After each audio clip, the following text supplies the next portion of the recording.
This is A Geek Leader.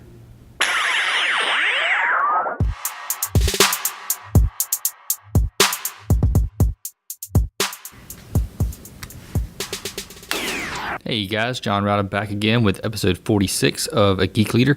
And today I'm pretty stoked. We have retired General John Michell from the U.S. Air Force. Now, John retired as a general, which is pretty incredible to lead that many troops and that many people.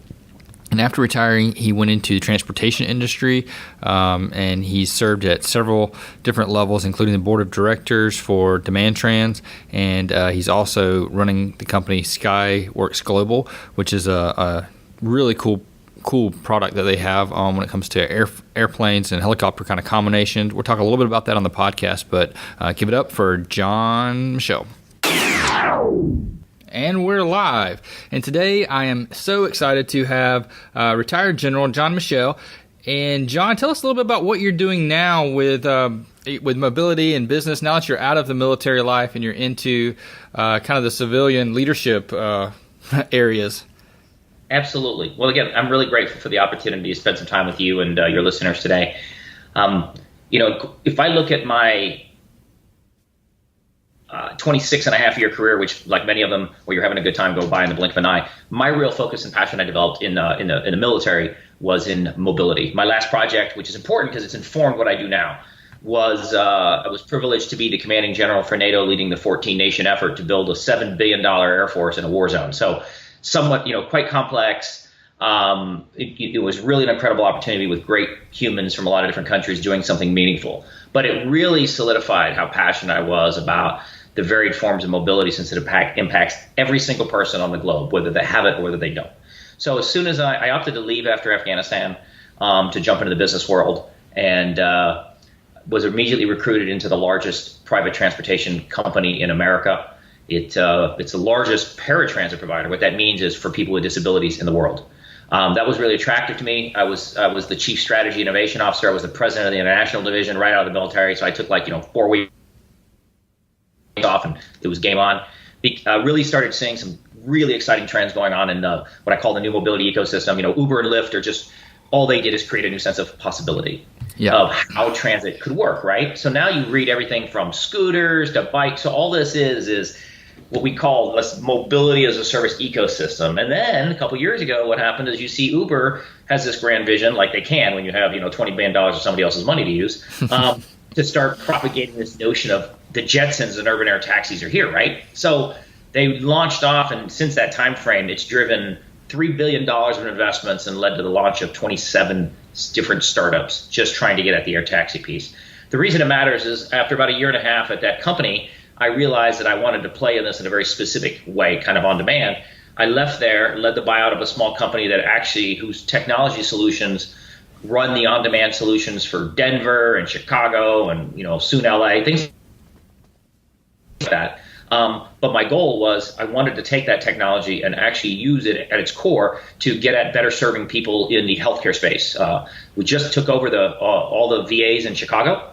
That's certainly something I'm very passionate about, and creating more inexpensive and more accessible rides for veterans to get to appointments. We also then have moved into the hospital system. And so my vision is, how do we better serve the most vulnerable? Shortly then, after I bought that company, 6 months later, I was recruited to come lead what is Skyworks Global, which is what I do now. I'm the CEO, the executive director, and this was a public company that is the world leader in gyronautics. So what gyronautics is if you take an airplane, the best attributes of an airplane, and you mix them with the best attributes of a helicopter, you essentially create something that can take off vertical lift. So you can turn a tennis court into an airport, and you can operate at about 65 cents on the dollar to traditional modes of transportation. The reason I share that, so very passionate about that. So please go ahead. I just want to ask about these. I'm looking right now, and you talk in the website. It's got some stuff about gyroplanes and things like that. You mentioned taking off from the space of a tennis court, and how fast? I mean, are they going faster than a helicopter, or about the same speeds, or what are we talking? So we have the nice thing about this technology is that it's incredibly safe, and I'll answer your question in a sec, because it's important to understand So vertical lift is what people want, because 2/3 of the world today, and the reason I shared my Afghanistan experience is our success in Afghanistan. I went in when the system was basically underperforming, and we had to turn it around in a short period of time. And in a course of a year, by focusing on mass simplification, right, which is really something all leaders want to walk away with. They should always ask themselves, what is the simplest way I can achieve this? I don't care how complex your mission is, and trust me, building an Air Force in a war zone is about as complex as it gets. But there's unnecessary complexity humans like to introduce into a system. And really good leaders now can reduce it where it makes sense and drive everything towards sustainability. I don't know what business you're in. So as a result of that, I looked at these when they approached me to kind of lead this company back to market. Again, once a public company, now a private company. The complexity of a helicopter is all in the rotor. So by being able to take out most of that complexity and only use the rotor assembly, you engage it with a clutch at takeoff, so I can achieve essentially vertical lift, again, turning a tennis court into an airport. Then I can transition to what is more traditional forward flight, right? I have an engine also that will move me forward.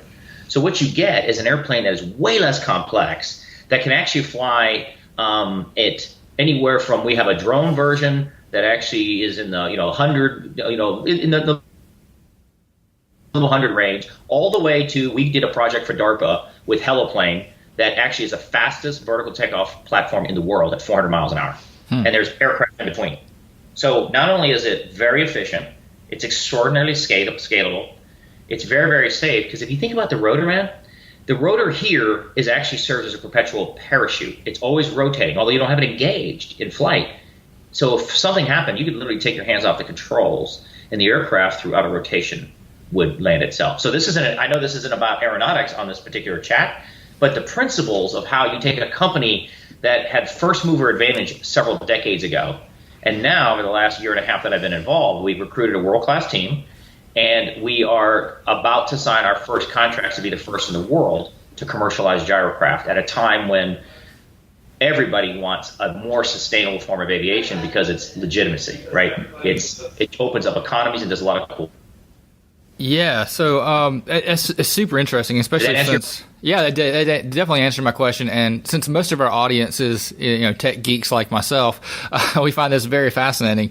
But I do want to get a little bit into the leadership form. You talked about building a world-class team. How do you go about finding those people and recruiting those individuals and leading them into your organization to grow it?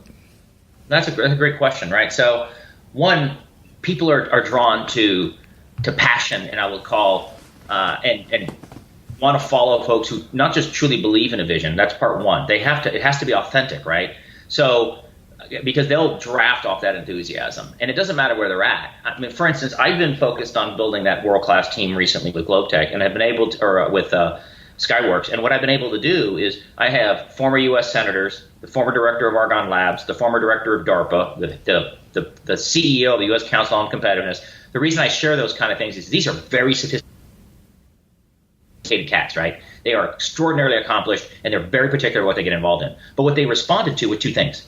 They responded to the possibility. It's rare that you could actually change the world in terms of, if the developing nations, no one's been able to crack the code on how do you give them affordable aviation, which is a game changer, from protecting your borders to allowing commerce to moving humans. It doesn't matter what it is, right? Mm-hmm. But what got them was not just, so you can have a compelling vision, and a lot of leaders, but if you can't transform that vision into a authentic passion where they can actually feel that, that's what they signed up to. And then you have to move your vision, and you have to live it in terms of turning that into being excited about it in a way that people experience. We've all seen leaders like that, right? It's their enthusiasm to go, wow, I think I want to know more about that. And then you turn it into, you've got to communicate to them, and here is a coherent strategy on how to get there. People respond to both possibility and path, is what I call it, right? It's not enough just to be an idea seller. We can all be great evangelists. I'm a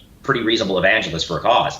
But it's the ability to turn that possibility that you're evangelizing and communicating clearly a path. And if you're talking about tech-oriented people who tend to be more sequential or ordered in their thinking, I mean, I know I've got a son who's a mechanical engineer and all that, so And so I know the type, and I've got both of my companies have lots of really smart technology people, thankfully, but they need path.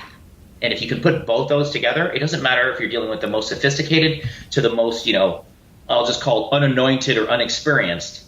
It's called bringing out the best in the human condition, because you're hitting people and you're giving them a way to connect to something they want to be a part of. That's so much bigger than themselves. Yeah, I think that's very important to realize that, you have to have passion for something that you're going to, move into. And if you're not excited about it or passionate about it, I don't see how you can be motivated to go forth that. I think one of the biggest things about good leadership is being able to articulate and communicate that passion in a way that others see the vision and move forward. Absolutely right. So it's that combination again of what I call possibility and path. Mm-hmm. And the heat, because there's always dynamic going on with people, right? Between the kind of push pull and I have found anyhow the effectiveness of those two. And early on in my day, I was really fueled by a lot of passion and a lot of ideals. Some people can call it idealism, right? And it wasn't success really didn't start to happen more consistently until I realized and appreciated the value of adding path to possibility. Then people could say, I can connect to your vision now, because they have to find a way in that narrative to where they can contribute. There's a lot of people go, that's a really great idea, but then they're left with a cognitive gap, right? Kind of brain turbulence about, I don't know how my skills can help make that happen. It seems cool. And if you leave that cognitive gap, you possibly leave some really good players on the sidelines who otherwise could have been game changers for you. Yeah, I think that's I know Dan Pink talked about autonomy, mastery, and purpose in his book Drive, and he talks a lot about how you have to show that the work that you do matters, and if people don't see that path of how what they offer can fit into that vision and that path, that path, they're not going to be motivated or excited to move forward. Absolutely right. Yeah. So it's consistent with a lot of different writing, and a lot of my stuff is informed by, we're all, Dan Pink and these guys are all, fairly significant in how they've influenced people's thinking on this. But there's just a lot of good organizational theorems and leadership, kind of notions out there that reinforce the same kind of consistent thing we're talking about. The ability to do both is the magic. Yeah, I think you're right. I think you're hitting on something there. What do you see as being like one of your biggest challenges when you transition from the military environment to civilian life when it comes to leadership and I grew up in a kind of my dad was in the military, but he didn't really he didn't push me in that direction, and I didn't go in that direction. I was in ROTC for a period of time, but I never actually went into the military. Can you tell me about the difference in leadership? Because I do see a difference between some of the military leadership styles and what I see from like my current boss and executives that I've worked with. Yeah, no, I think that's a great question. So first, the thing that was most, I guess, surprise. I'll use the word surprising. I'll just say the greatest kind of contrast for me was don't take abundant access abundant access to talent for granted. What I mean is, 26 years in the military, you kind of get used to operating with a certain cat who comes from a shared sense of motivation, because everyone in the military chooses to be there, right? And they certainly don't choose to be there because of what they're making. And so you kind of very insidiously now get used to, if you have a really big idea or a really hard mission, that there is a bench of people there that you're going to be able to pull on very quickly, and you can have high confidence. It doesn't mean everything's always going to work out, but the talent is there. When I went over right into the big boy business world, our company that I went, when I was in a leader of, we had, it was a $1.2 billion a year company. We had 20,000 employees, right? And what really struck me is I took a little bit of that sense that, we can go out with these big ideas to do these big changes. But it was the consistency of people having a shared sense of purpose, consistency of there's a good breadth of talent. That was a flawed assumption on my part. So what it led to was some frustration, because I was like, why is it taking so long for us to get from here to there, right? I mean, we're passionate about it. We've made a path to it. And so the lesson there is really having a clear understanding of what's the organization you're coming into, what is really, and understanding the way that we attract leaders, develop leaders, understanding the delineation between, we have certain folks who are really good on the managerial side, i.e. process. Leaders really are ones that have become what I call masters and stewards of people. of which process is important, but it's really the people that create the magic and make the breakthroughs. So on the military side, we invest extraordinary amounts of money in developing people throughout their life cycle in every rank, in every service, right? And on the civilian side, what happens is we find that there are companies have very, there's a lot of different, some companies make that a priority, others don't.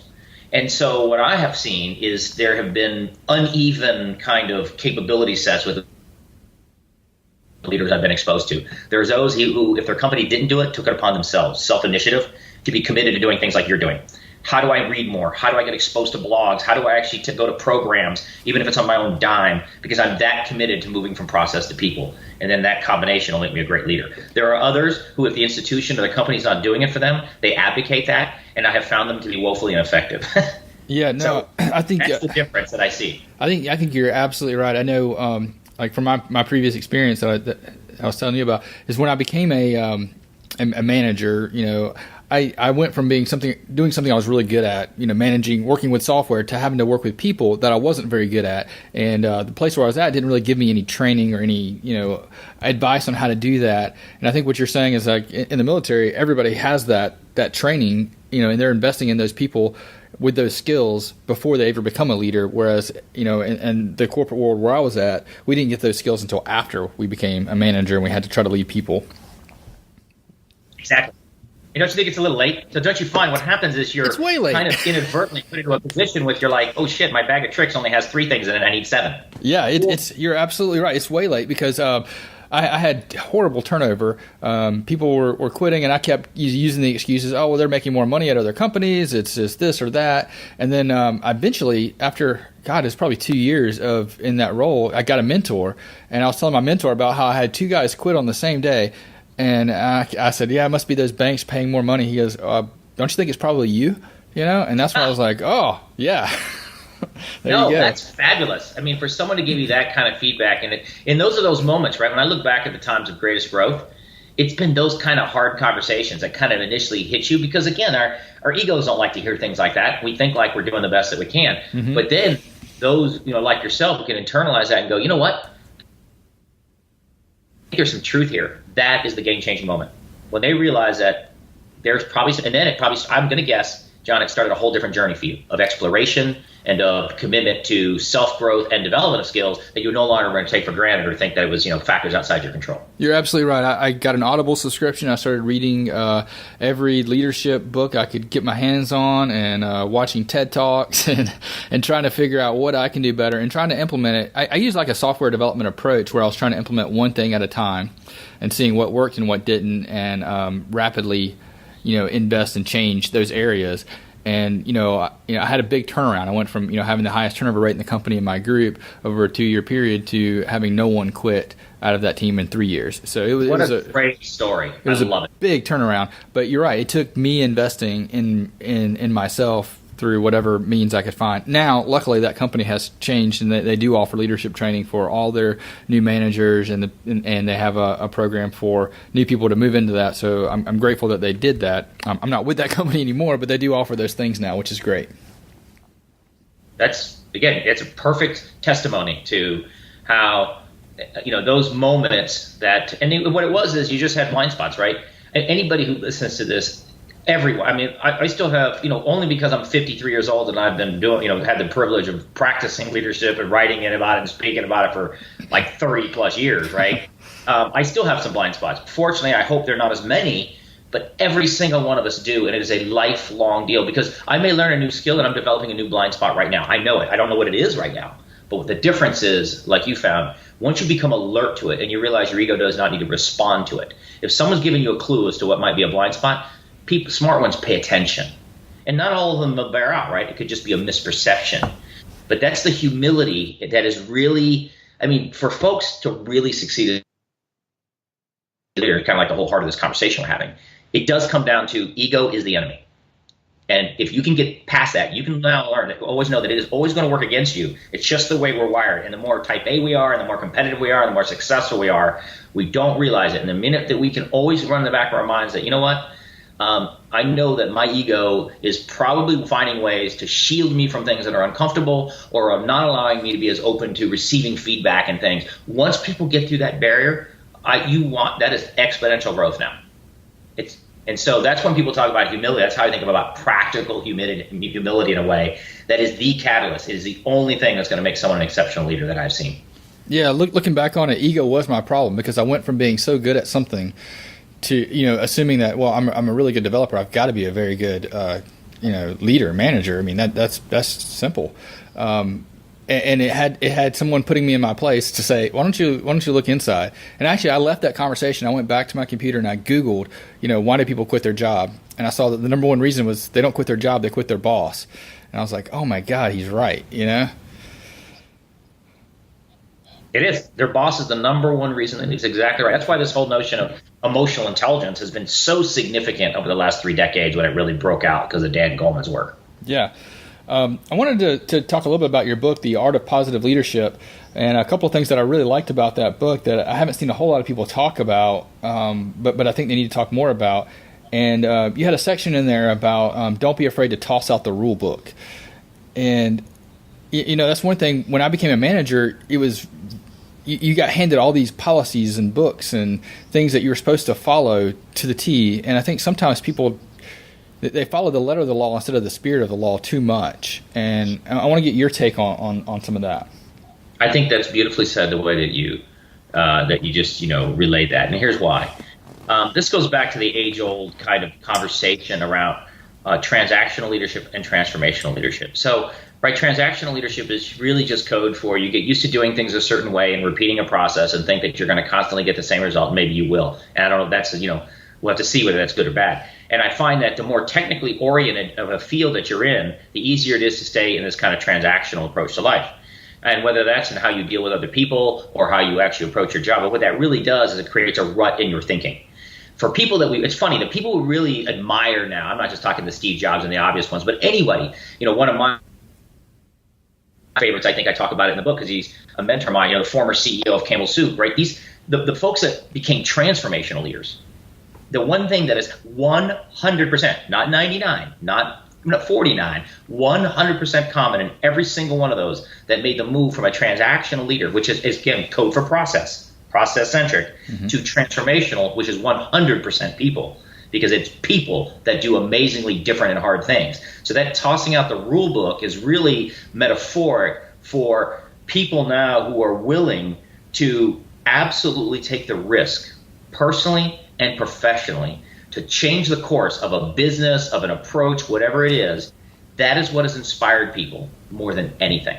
100% of the leaders, again, that we look at, that we would describe in some regard as transformational in the impact they've had in the business world or on whole companies or on society, every one of them was willing to say that we're not doing it that way anymore. We're going to toss the de facto rule book out the window, and we're going to now co-create a path forward together. And people are willing to take on extraordinary amounts of risk and uncertainty only after their leader has compelled them and demonstrated themselves by example that I will lead the way in saying we're going to deviate from what everyone else expects. And there's a whole psychology around when you do things that people don't expect, it actually is one of the fastest ways to get people to do extraordinarily hard things. Yeah, that's good. We have a saying around here with my team that we talk about. It's always people over process. Yep. Process is important, but making sure the person is taken care of first and going through the people first. And I think that's really well said, what you were talking about. We're all people, and we have to engage that person first, and doing something that's unexpected, that's different than the status quo, and actually reaching out to that person, I think is extremely important. Yeah, I mean, remember, your goal is to create, humans become better when a leader can help create a sense of brain turbulence, right? Code again for cognitive dissonance. Because what it does is it interrupts your channeled way of thinking. And if you can now create a disruption in someone's channeled way of thinking and then involve them in the process of kind of co-creating a new future, helping them understand that, and then helping them connect their unique gifts and talents to how they can make that new future happen, you basically just did what is extraordinarily hard, and that's squeezing the scary out of change. If you fail to do any of those things, people are going to go right back to what is absolutely comfortable and safe. Because, right, that is our natural disposition as human beings, is we always operate in fight or flight at our most basic mode, and we're constantly assessing something, whether we recognize that language, that programming is running, is, am I going to risk doing something different here, which, again, is inherently scary.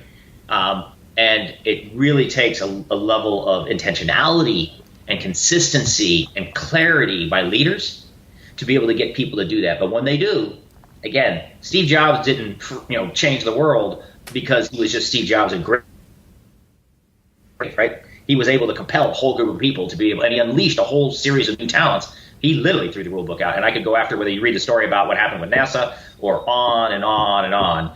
And that's what's always inspired me, is looking at these folks who achieve extraordinary things. And it was less the thing that they did, whether they're in the restaurant business or the tech business. It was realizing that, wow, they have found a way to be able to engage folks by their example and a disciplined way to get at, again, this sense of possibility. And that's why we still talk about them today, long after they're gone. No, yeah, I think you're absolutely right. I think the idea, which you mentioned, leaders being the example is the most important part. I mean, otherwise, if you're just, communicating and talking about stuff but not actually living it, it's just lip service and people see right through that. And I think sometimes when people get into a management role, they want to, continue doing some of the things that they did before they were in that management role, which doesn't work. It doesn't pan out. You have to actually live the life that you're talking about. Have you read the book? I suspect you probably have, but Leadership and Self-Deception? I haven't. I'm going to put that on my list, though. I would, yeah. So for your crew here listening, it kind of gets what you're just talking about. Leadership and Self-Deception was this little book that came out many years ago by by a group called the Arbinger Institute. And it's the simple concept is being in the box or out of the box on things, and how you work with people and how you think about things. And it was extraordinarily, it was so popular that they spawned a whole global institute out of the thing, because it talked about that notion of self-deception, what I was talking earlier about, these blind spots, right? And where we are literally our own worst enemies as leaders. Okay, so that's we're either the greatest enablers of our success when we get past ourselves and our egos, or we are going to remain the greatest inhibitors of our potential. It's us. It's not our freaking conditions. It's not our backgrounds, education. People can project all they want. We are either the ones that are holding ourselves back, right? Or we're the ones that are moving ourselves forward. Use the example of when someone, a good mentor, finally came in your life and said, look, man, I love you, brother, but I'm going to have to tell you, they're probably leaving because of you. Mm-hmm. That's like a concussion grenade effect. At first you're like, ouch, and you don't want to believe it initially. But the good ones but you know what? Let me examine that. That's what that concept of leadership and self-deception is if we recognize our egos want to self-deceive us to think that, well, we got it all figured out. I went to Harvard and I did this and I did that and I hit all my numbers. And you're like, until you can get past those things to go, but is that really what matters? What's the impact I'm having on people? And are we really achieving what we're capable of doing? Most of us will land on a consistent no. And that's okay if we're open to self-reflection. That's why back to the earliest philosophers, they all started with that, right? The regular habit of self-reflection. If you can't get honest with yourself, I already know how this story is going to turn out for you. Yep, I think you're absolutely right. I think self-reflection is probably the hardest thing to do because you can't really see yourself. You can't really see from other people's point of view, and that's one thing I try to do whenever I have like a one-on-one with someone on my team. I spend about 5 or 10 minutes prior to that trying to see things from their perspective and seeing how would I, if I woke up this morning and I had to get, I try to put myself in that person's shoes. Did they have to get their kids ready? Did they have a long commute? What is their thoughts on working for me? And I try to come away from that, prior to us meeting, I try to come away in a mindset of, this is how I see, John Router right now, and then let's see how the one-on-one goes after that. Try to change that perspective. Exactly. So let me ask you, what's your experience been with 360 feedbacks and stuff? As far as how do I like it or yeah. So I assume you've done. I would imagine if you've been yes. part of any kind of program, so that's been a very good thing. It's not always to get the feedback, but so you would say that getting a chance to get some objective because it's qualified beyond one person, right? It's always dangerous to get a singular point of view. And we tend in this world to spend too much time looking up, listening to the feedback that's coming from our immediate boss above us, when I've actually found the most valuable feedback outside of our own narrative to ourselves is the horizontal feedback, right? It's your peer group is the real measure of how well you're doing. No, I think you're absolutely right. It's when I like I said, when I first became in management, I always go back to this. Once I learned that I was the problem, it was easy to manage down. Before you coming into management, it was easy for me to manage up because I knew how to say the things that my boss wanted to hear. I knew how to communicate well because I've had that experience for a long time. But then what was the problem? And I've had those 360s is when the people around you, see you as coming off as a suck up, or you promote yourself too much, or one thing or another. And you're like, wow, I never saw that coming. It's just like a dart that just sticks you in the side. But you have to say, they're right. Oh, yeah. Here's what I need to do differently. But yeah, that's how, I always get nervous on 360s. But you always come away with something that you can improve on. And I think that's the mindset that a leader has to have is what value can I get out of this experience, this hardship that I'm going through that can make me a better person in the end. Yep. Completely agree. And again, so people really want to succeed in leadership, right? This whole why you do this, why you've now moved to someone who wants to take the knowledge and the experience you've had, some of it hard earned, some of it just a natural gifting, and create things like blogs and others so that get people thinking more deeply about it. And I would tell them, if anybody did nothing else than just really be honest with themselves when they're done listening to this conversation and go, how introspective am I really? How much do I really authentically listen to myself? And how candid will I be in assessing about my blind spots? I don't know what they are. Am I humble enough to be able to change? If they can get just that internal narrative moving in the right direction, it'll create disproportionate positive impact, and it will be in everywhere they lead. Yeah, no, I think you're absolutely right. It's so hard for people to to get over themselves. That ego is really, really, really challenging. It's very, very, very hard. So, one of the things I wanted to, so you've got the leadership into self-deception very much fits in this conversation. I would highly recommend it, not just to you, but to your listening crew, because it will help. Everyone will get something out of that particular book. The other one that I am a huge fan, and I know this is kind of like going off the reservation a little bit, but like you, right? My goal is to say, look, I've learned a lot, and these are some things that I've been very blessed to be able to, again, lead at a lot of levels, and I would tell you when I keep using the term, ego is the enemy. One of the most articulate people I have seen to be able to communicate that message. It's phenomenal. His gifting as a young man is Ryan Holiday. Are you a Ryan Holiday reader? Yes, I am. I've read two of his books. And Ego is the Enemy. I just finished it on Audible probably about 3 or 4 weeks ago. Yeah, he is super talented. He's young too. What's he, like 29 or something? Yeah, this kid's it's a crazy show how that kid is. He was doing this at 19, and so he's led in the market. But he's a philosopher packed into a young person's body. And you probably read The Obstacle is the Way. Obstacle's Way, yeah, that's the other one I read. And I think they should run from this pod. If they haven't, they should run and download one of those two. That's my advice. If they remember nothing else in this conversation is this kid's perspective. Because you know why? As you know, he's building on something that is timeless. Stoic philosophy, right? It's because it's practical truths about how to lead an effective life, nothing more. And you make these consistent things. One's about get past yourself. One is to realize really good things often occur for those who can endure through adversity, period. And we all have stories like that. Mm-hmm. Yeah, one thing I really like about Ryan Holiday, I first heard about him on the Tim Ferriss show a while back, but he actually has The Obstacle is the Way and Ego is the Enemy tattooed on his arms. He doesn't just write about these things; he lives these things, and I think that's important when you have an author that you're going to be following and listening to. Yeah, well, there's lots of good books, and we've mentioned others out there who are real, Dan Pink, and and they do a good job from motivation theory and other things. But when I look at just because I literally have a 5,000 plus book library.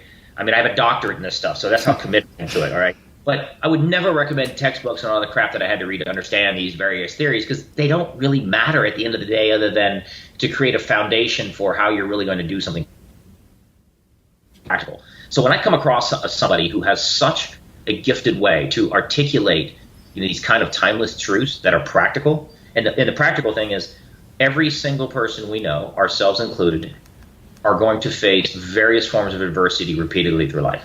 So if you can find a ordered way to think about it and a way to get perspective, good God, how valuable is that? No, yeah, I think that's great. And I'm going to be linking up Ego is the Enemy, Obstacles Way, Leadership and Self-Deception, as well as No More Mediocre Me and The Art of Positive Leadership in the show notes. So if anybody wants to head over to geekleader.com, you can find all the links to these books there that we're talking about. So I wanted to get back into kind of where you're at now and some of the things that you're doing. You are a busy person, to say the least. How do you find time to kind of manage all these things that you're working on and still read and grow yourself? That's a good. Well, fortunately, yeah. So the read and grow yourself. I'll kind of go in reverse on that. The advantage of being involved in a number of things that involved quite a bit of travel, right, is to me airplane time is sacred time for me, like it is for many of us, because it's the only time my phone's not blown up and I don't have other commitments that I have to. And so I turn all those into learning opportunities, like, again, probably a lot of people do. So we all have spaces in our life of where you can create an opportunity to say, I'm going to focus on this time is not about sitting there vegging. I always have 2 or 3 books I carry. I always am involved in that. So I use those opportunities to continue to grow, develop, learn every single day. I get up early and read every single day, whether I'm at home. So I make a commitment that I read at least 1 hour a day. And I mean, it could be from current news to understanding a science report or just something that's interesting to the 2 to 5 books that I was reading at any one time. But 1 hour a day goes to expanding knowledge or learning new things. So that's that, right? I then, the one thing that I've done that I think's worked for me is I shared at the very beginning, even before the show set out, that I started, inadvertently, my Air Force career became about all things mobility. I've had thousands of hours flying jets. I got involved in really big projects and basically turning underperforming systems around that eventually led to, a whole massive, $7 billion effort. But the point is, it was the same themes of leadership that we're developing over time. And in that, I have taken and parlayed that love of mobility. So although I'm involved in multiple things, they're all connected to this similar concept. If I was running a restaurant on the side, right, and then trying to build an aviation company, that would probably be a little more challenging than it already is. But because I've created a central kind of thematic around the things I'm involved in, there's a natural synergy, right, that emerges. So I may be busy, but what I've actually done by intentionality is I've linked the Skyworks business. So, again, we're doing contracts overseas. We've got some really big international things going on there. But I've linked them to the business we do around Switch Mobility, which is mobility as a service, which links to my other interest in this kind of on-demand stuff and doing things for veterans and the elderly, right? I have intentionally made it a priority to link the things together that I'm involved in so that it becomes much more effective to be able to move between in and out of them because they're kind of seamless. And by being able to do that, I've also mitigated any, challenges with the people I'm involved in because they now know that all these things are geared towards the same end, just in a different way. What I mean is one may be an airplane solution to a problem. The other may be a ground transportation solution to the problem. But we're all trying to solve the same problem, which is how do we increase and make mobility more meaningful and accessible and affordable to everyone on the planet. Yeah, that's good. So that's your mission. So that's your why, basically. By being able to see it is exactly right. That's exactly why I exist. If you're in the Simon Sinek world of, once you get that, and then you can take the things, and so the things that don't fit into that now, I don't do. That's the point. I'm like, okay, I may have multiple things going on, but there's the same thematic. My why is I'm very clear on what my purpose is, why I am doing this. And if it falls outside of that shot pattern, fortunately now I have the discipline developed over the years because I used to be terrible at overcommitting. So I've just removed those things now to the periphery, and I may do something here or there, right? But if it doesn't fit in that center of that bullseye, again, if you're going to use Simon Sinek's kind of golden circle there, it's just not going to make the path right now because what I found is in thinking it was cool to be involved in a lot of different things, I was actually diffusing energy, and I was actually making it less coherent for people to understand not just what I was doing, but how they could be a part they chose to. Now they're like, oh yeah, that guy is all about mobility. He's a mobility futurist. He's involved. I'm on the U.S. Council on Competitiveness now. Has brought me on as their kind of mobility guy, because this strategy of my concentric circles all have to relate back to that why, as you said, has led to a different level of legitimacy and credibility in the market. And I didn't do anything other than stay true to, if it's mobility, I'll look at doing it. If it's not, that'll be for a different season. That's good. That's good. And how hard was it to learn to say no? Because that's something I'm trying to figure out now. Dude, it took me 50 years. So hard. It literally took, because I'm a chronic overcommitter. Like anybody who, you and I would imagine a lot of people listening here, if they really are interested in becoming better and making a difference and all the things that kind of matter, we're going to fall in the trap of overcommitment. But this is part of that notion of self-deception. And what I realized, I wasn't doing anybody any favors. I was actually, doing things kind of, a lot of times I was racing from so many things that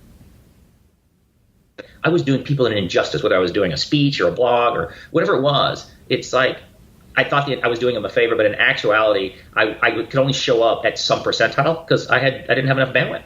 When I focus my attention, I can show up fully. So I'm freaking game on. Like I'm on here with you now. It's like I'm channelized. This is what this is about, and there ain't nothing else going on.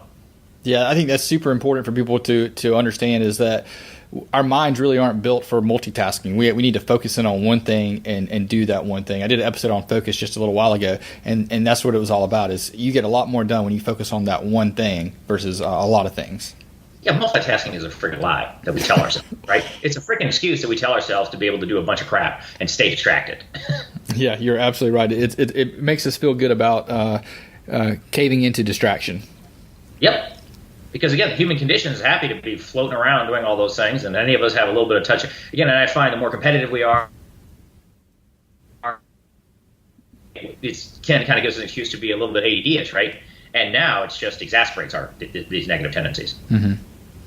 Well, I want to be cognizant of your time. Is there anything else you want to leave our audience with as far as the things that you're working on or leadership in general or anything like that? Yeah, well, certainly not anything about me other than I'm really grateful to you for your persistence in reaching out. I'm always, happy in any small way to support folks like yourself, because you've got other things going on, and the fact that you are so committed to leadership and now sharing that with others, I think that's fabulous. And for your listening audience, I would simply say, if there's a way that you can spend a little time being really honest and authentic with yourself around some of the things we've talked about. Again, do we really understand our blind spots? Do I understand really the difference between am I too processed and do I have enough advances that I made in people? I'd encourage folks to, if they haven't, really get serious about exploring the notions of emotional intelligence, which you probably talk about in different. But at the end of the day, I just hope that if they're listening to this, it's probably a pretty good clue that they're interested. Now, how are they turning that interest? I would encourage everyone to turn that interest into a regular commitment every day. It could be 5 minutes. It could be an hour. I don't really care. But do something every day, and to just be a little better, or to understand yourself a little better, to expand your horizon around leadership and the art. And all leadership is, right, is the art of helping create conditions to bring out the best in people, period. And that's a huge path forward to a life well lived. No matter how much money you make, no matter what your title is, right? That's what it's all about. And that's why you're doing this. That's awesome. That's great advice. And I want to make sure before you get off that I want to tell you thank you for your service. Thank you for the things that you do with veterans. My dad, he was in the VA for a while, and I just greatly appreciate all the things that you do and the time that you volunteer for things like that. It's my great privilege. Again, thank you very much, John, for the time to spend some time with you and your audience. I wish you the very best of luck, and if there's whatever I can do in the future to serve you and your crew, you know where to reach me. Thanks so much. All right, man. God bless you. Have a great weekend. Mm-hmm.